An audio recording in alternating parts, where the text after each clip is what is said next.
Now we come to the Arahant Sela. 818. You have a perfect body. You are shining, well proportioned, beautiful to look at. You are golden colored, blessed one. You have very white teeth. You are energetic. 819. For the minor distinguishing marks of a well proportioned man, all the marks of a great man are in your body. 820. You have clear eyes, a round face. You are large, straight, splendid. In the middle of the Sangha of ascetics, you shine like the sun. 821. A monk with skin like gold is good to look at, but what do you want with the ascetic state when you have such excellence of color? 822. You ought to be a king, a wheel-rolling monarch, a bull among heroes, possessing the whole world, a conqueror, the lord of Jambusanda. 823. Warriors and minor kings and kings are your vassals. You are king of kings and lord of men. Rule, Gautama. Stop here for a moment. The Sela is a Brahmin. He brought his, 30 disciples to see the Buddha. And he saw that the Buddha has these marks of a great man and asked the Buddha to be a king. Here you find one of the few places, a little description of the Buddha's face. You see, you have clear eyes, a round face. So Buddha has a round face. And he's large and straight and splendid. I think it's the first time I see somewhere. You don't find in the other suttas, they say Buddha has a round face. So the Buddha replied, 824, I am a king, Sela, an unsurpassed Dhamma king. By my Dhamma I set the wheel rolling, the wheel which is not to be rolled back. And this Sela said, 825, you profess to be enlightened, an unsurpassed Dhamma king.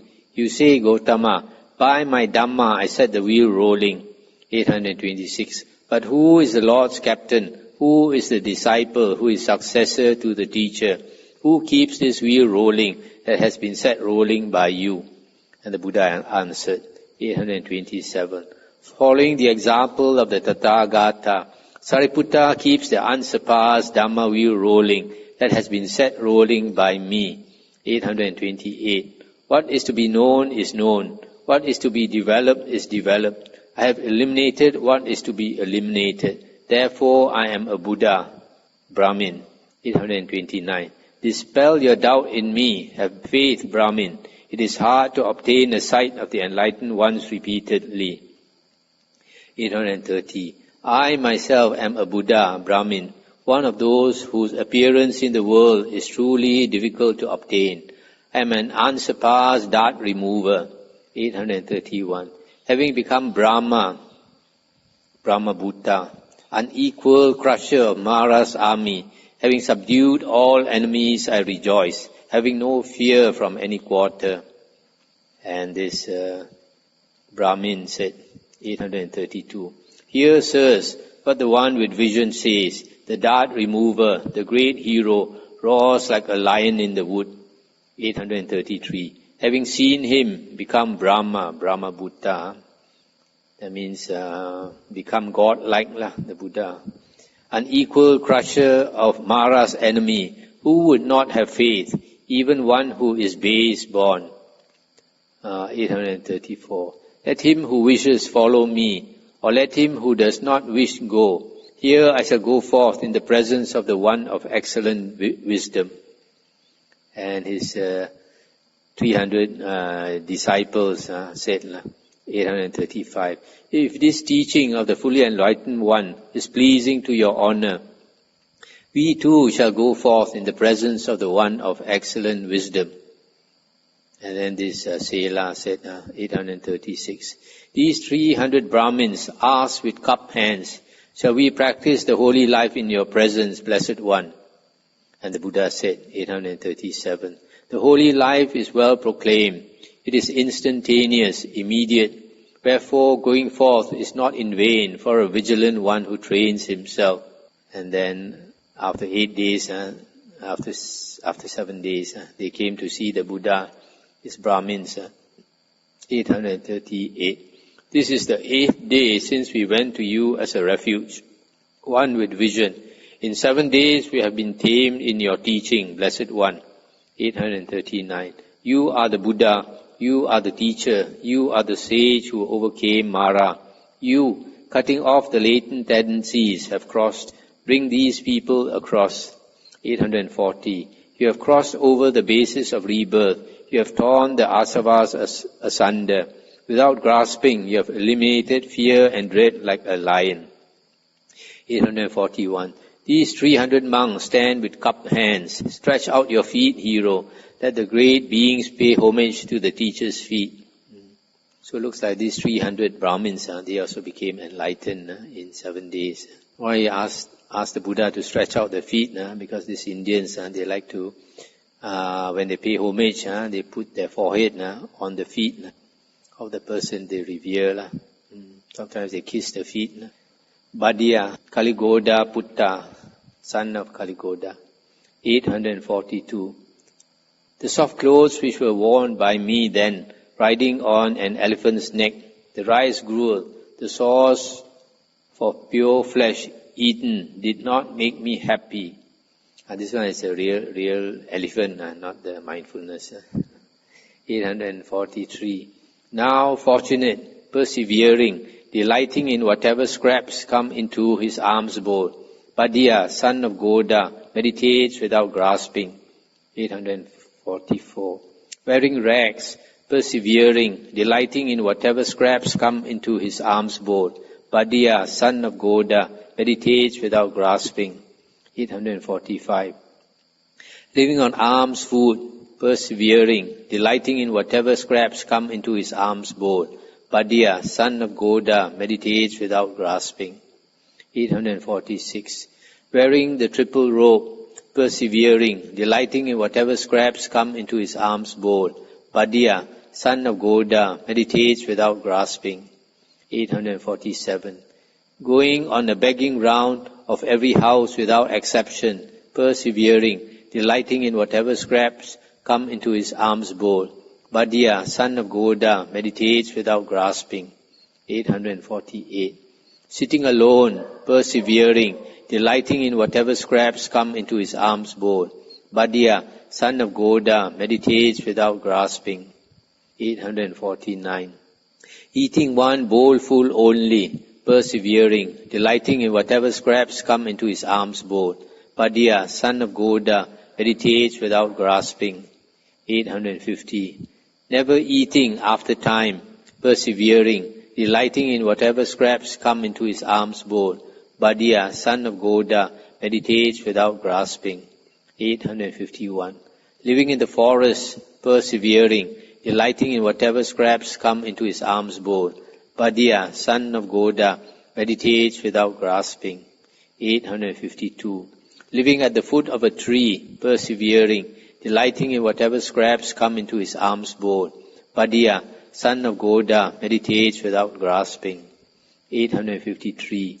Living in the open air, persevering, delighting in whatever scraps come into his alms bowl. Badya, son of Goda, meditates without grasping. 854. Living in a cemetery, persevering, delighting in whatever scraps come into his alms bowl. Badya, son of Goda, meditates without grasping. 855. Accepting whatever seed is offered, persevering, delighting in whatever scraps come into his alms bowl. Badya, son of Goda, meditates without grasping. 856. Remaining in a sitting position, persevering, delighting in whatever scraps come into his alms bowl. Badya, son of Goda, meditates without grasping. So it looks like he's another monk who sleeps or takes his rest in the sitting position, not lying down. 857. Desiring little, persevering, delighting in whatever scraps come into his alms bowl. Badya, son of Goda, meditates without grasping. 858. Satisfied, persevering, delighting in whatever scraps come into his alms bowl. Badya, son of Goda, meditates without grasping. 859. Secluded, persevering, delighting in whatever scraps come into his alms bowl. Bhaddiya, son of Goda, meditates without grasping. 860. Not living in company, persevering, delighting in whatever scraps come into his alms bowl. Bhaddiya, son of Goda, meditates without grasping. 861. Putting forth energy, persevering, delighting in whatever scraps come into his alms bowl. Bhaddiya, son of Goda, meditates without grasping. 862. Giving up a costly bronze bowl and a valuable golden one, I took an earthenware bowl. This is my second consecration. 863. Guarded by men who had their swords in hand, I dwelt trembling in a city with high circling walls and strong battlements and gateways. 864. Today fortunate, not fearful, with fear and dread eliminated. Bhaddiya, son of Goda, meditates having plunged into the wood. 865. Standing firm in the body of morality, developing mindfulness and wisdom, in due course I attain the annihilation of all fetters. This Bhaddiya should be Bhaddiya Kaligoda should be the chief of the Sakyans. This chief of the Sakyans, when he stayed in his city, he had these bodyguards always protecting him. You know, these chieftains, they are always afraid. Somebody wants to take their place, become the next chieftain, will kill him. So daytime also, everywhere he goes, he has his bodyguards with swords following him. And at night when he sleeps also, around the house also, a lot of bodyguards looking after him. In spite of all the bodyguards, every day and night he was afraid of being killed. But after he renounced, I think within the first Vasa, he attained Arahanthood. And then after that, he was going everywhere and saying Sukha, Sukha, Sukha. And then some of the people didn't believe that he became Arahant so fast.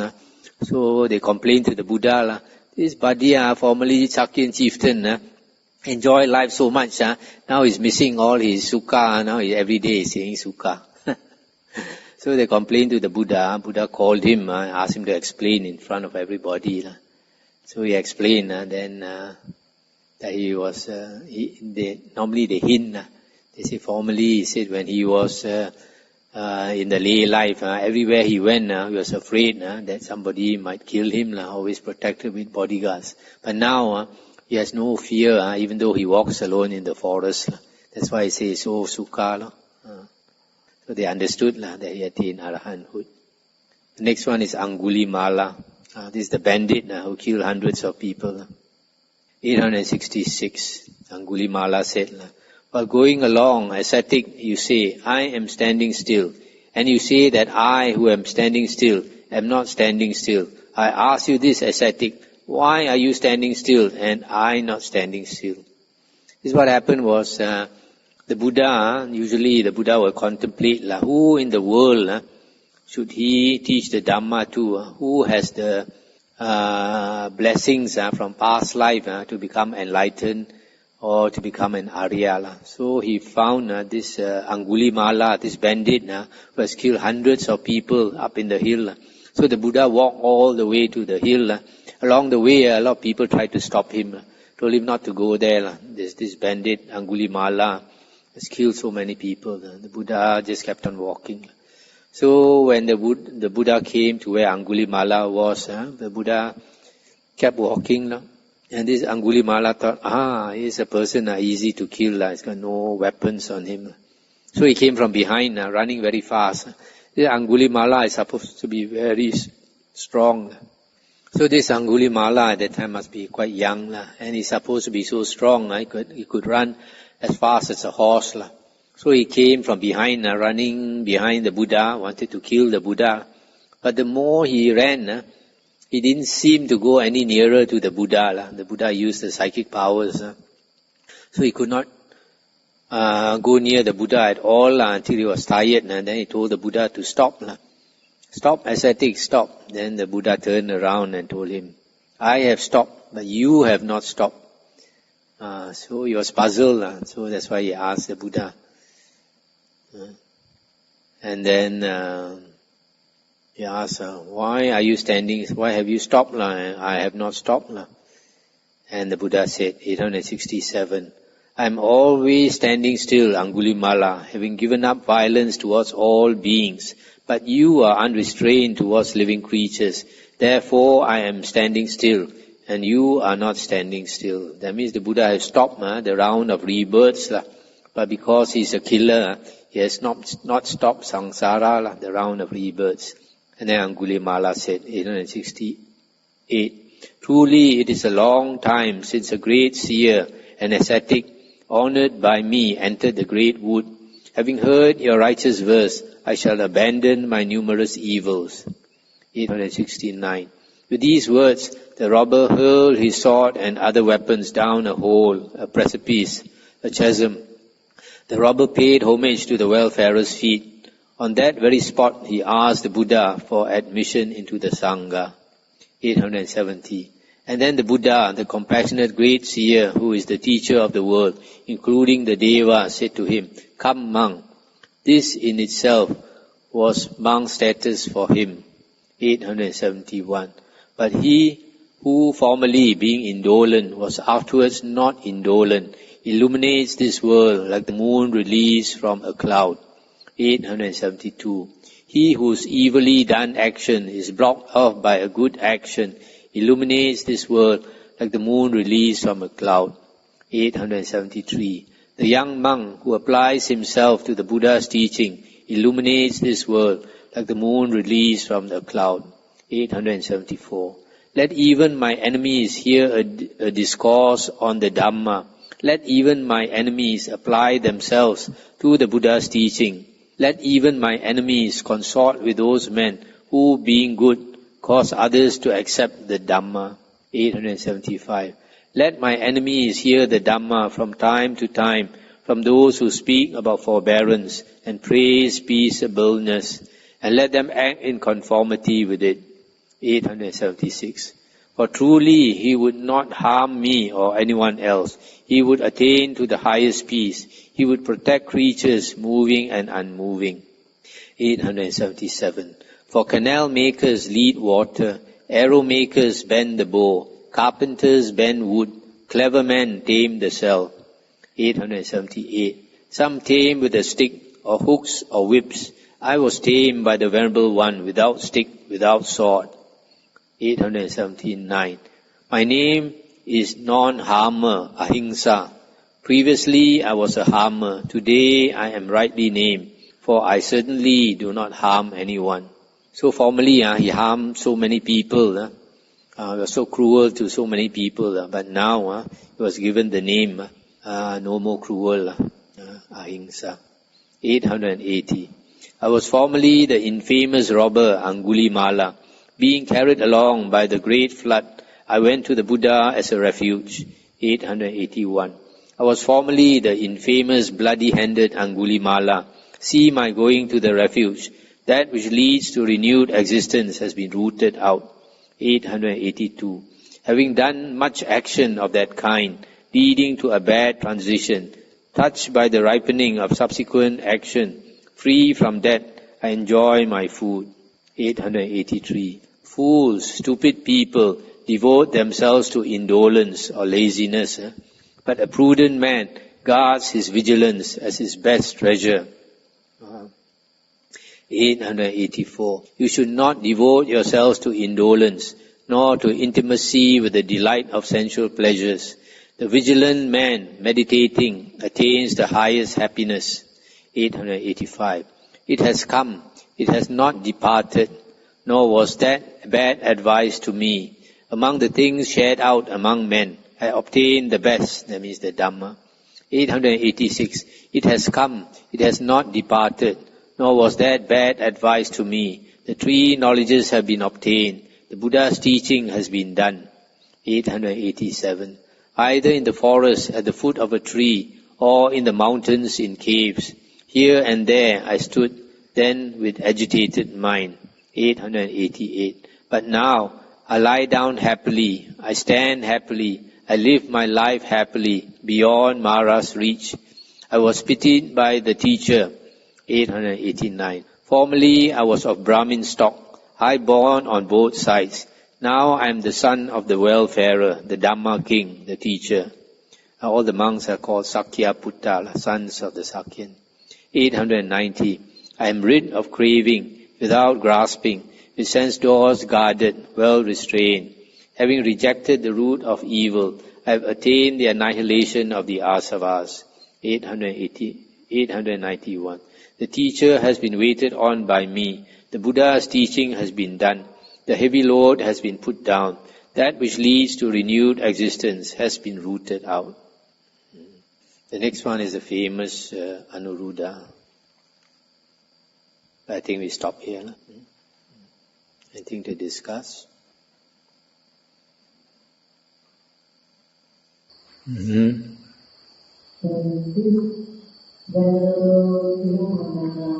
Was actually was taken away by some teacher and lecturer. And then the Buddha stopped him and changed his progress until the Buddha helped him out and gave him an outlet of meditation. Or something that in that day, for many of us, who need to meditate for years, and noticing, put aside the unconvincing teaching that we have, but we put all our effort and we are not having any progress, how do we know when to change the meditation object without a good teacher who really knows us well?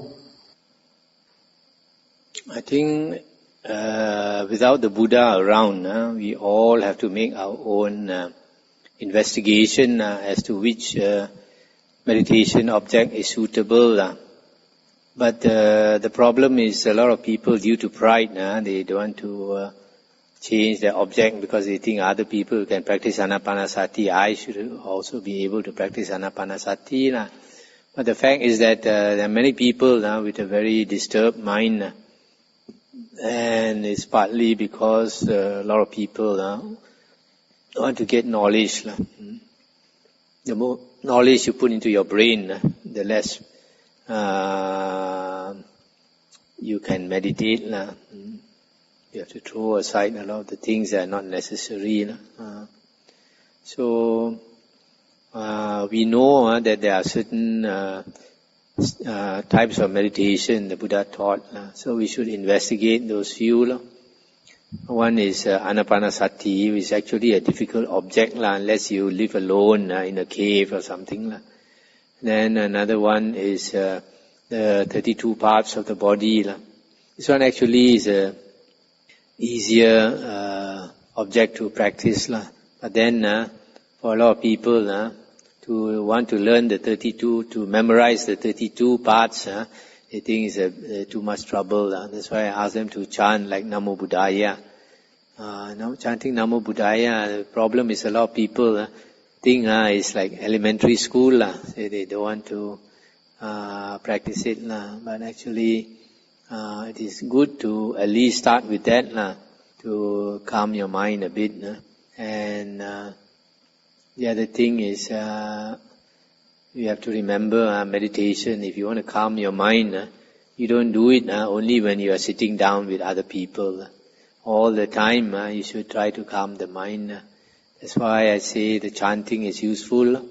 When you are not sitting in meditation, also you can chant. You walk, also you can chant. Sit in a car, also you can chant. You chant in your mind, nobody knows. So this to calm the mind, we have to use effort all the time. You find in the suttas, the Buddha's disciples, they practice day and they practice night to the extent that at night they don't even sleep. In other words, they are trying to maintain their mindfulness 24 hours a day. That is a real meditation. All the time we should try to maintain our mindfulness, unless like we are too tired at night, then you fall asleep. That's because we haven't come to the stage where we are able to keep awake 24 hours a day, and if you are not up to that standard, you try to practice it, you might have a mental breakdown. So you have to know yourself. The other day we saw this interesting DVD about sleep. People who don't sleep too many days, they have a mental breakdown. So chanting is another method that I teach. The third method I teach, if you notice on my talks, is the meditation on the self.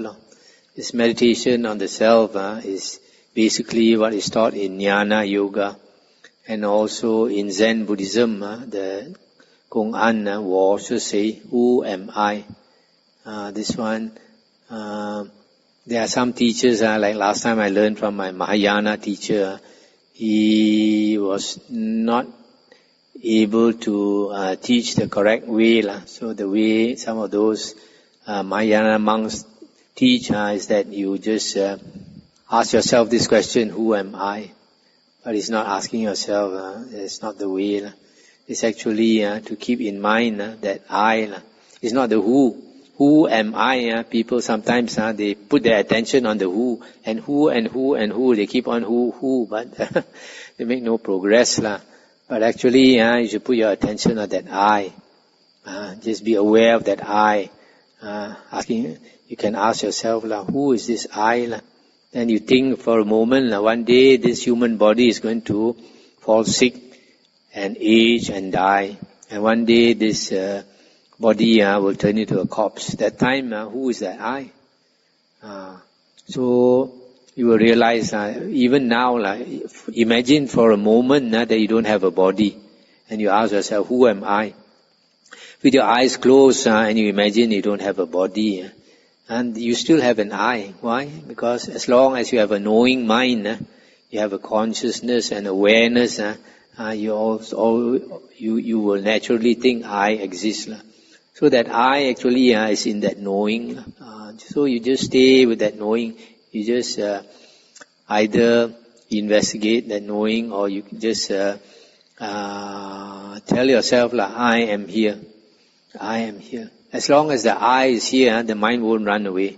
Every time you have a stray thought and the mind runs away, you forget that you are here, You are following your thoughts. You forget that you are sitting here trying to meditate. But the moment you remember, I am here, you come back to yourself, you come back to your mind. You have not strayed away. So as long as you are aware, I am here all the time, you will never have a stray thought. Your mind will be focused. So you keep practicing this, I am here, or just that I, just awareness, just knowing that awareness, just knowing that knowing. This is what in Zen Buddhism they say, to use reverse your mirror and see your original face. A lot of these things in Zen, they have all these sayings which seem to be very strange and hard to understand. But when it's explained to you, then you find it's not difficult at all. It's very simple. So we just know the knowing, and then you keep doing that. Your mind slowly will become one-pointed. So this is another meditation actually, which is very simple. I mean, it's not hard to practice because you're just aware of yourself, just aware of your knowing mind, just aware of your consciousness. That's all. So these are the three methods that I teach. But you may find others in the Visuddhimagga and all that. So the Buddha says in the Satipatthana Samyutta that the simile of the cook, when he cooks for the king, he must know the king's taste, whether the king prefers sour food or sweet or hot chili or salty or whatever. So in the same way, we have to investigate what object of meditation is suitable for your mind. What object of meditation your mind can easily liking to and calm down. So you have to find out for yourself. Even if the Buddha was around, the Buddha is not going to make himself busy and telling everybody what is your method of meditation. You have to find out yourself. The Buddha wants to stay in samadhi. Just like one of the suttas in the Khuddaka Nikaya, where a monk was practicing alone in the forest, and he was not practicing very hard. So the Deva came to advise him to put more energy. And then he appreciated it, he thanked the Deva. Then he told the Deva, next time I'm careless, I'm lazy, please remind me. And the Deva scolded him. Who do you think you are? I'm not your servant, I'm not your worker. So we have to take care of ourselves and don't expect somebody to advise us all the time. That's why the Buddha always says, be a lamb unto yourself, be a refuge unto yourself with no other refuge. Take the Dhamma as your lamb, take the Dhamma as your refuge with no other refuge. Okay? What happens meditation? For example, the person starts with the object meditation, the person is then later, the listen to the and the reaction will take time and all these things. This the person who, and this is other factors that is no more the meditation factor is more the doing action. That's where the factors in our practice. Yes, but I find sometimes when you practice one object, after some time there's a bit of resistance coming up, You keep practicing that, and some resistance comes up. In which case you have to change your object, Change your object, and then it might go well for a while, but you keep at it long also, you get resistance. It's just like you eating Kentucky chicken every day. You might enjoy it in the beginning. After some time, you get tired of it. You want to change your taste. So sometimes, to me, it's all right. If you have two objects, you practice one, and after a time you find resistance. You practice another one. Keep changing these two, but not too many. So you have to experiment yourself. As I said before that chanting can probably lead to the first jhana, but not the second jhana. What is the rationale behind? Because I think if after entering first jhana, then you no longer pay attention to my You only pay attention to the sukha. Then anything can lead you to jhana. Then it should also lead you to second jhana. That's true. It doesn't lead you to second jhana. You lead yourself to second jhana from the first. Okay, shall we end here?